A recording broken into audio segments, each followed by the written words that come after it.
finely chopping 1 tablespoon of chipotle.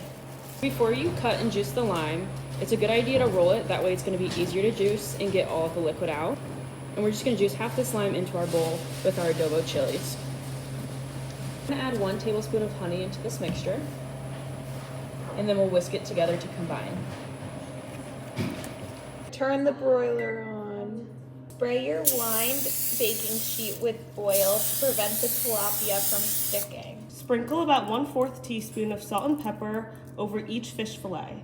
Place them on the prepared pan and pour the glaze over the top. Flip them over to make sure that they're evenly covered.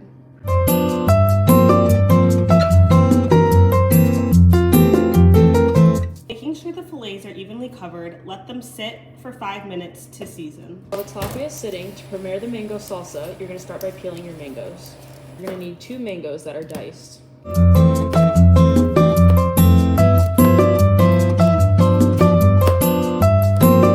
Once you cut the mango into planks, you'll then slice it to be diced. Go ahead and place the tilapia in the broiler and set a timer for 5 minutes.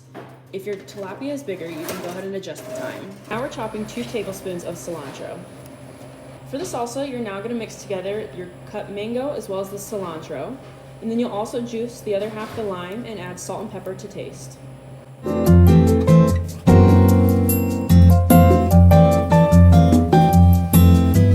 Toast your tortillas until they are brown on each side. Finely chop 3 scallions and add it to the mixture with the mangoes and the cilantro. Add the fillets amongst each tortilla.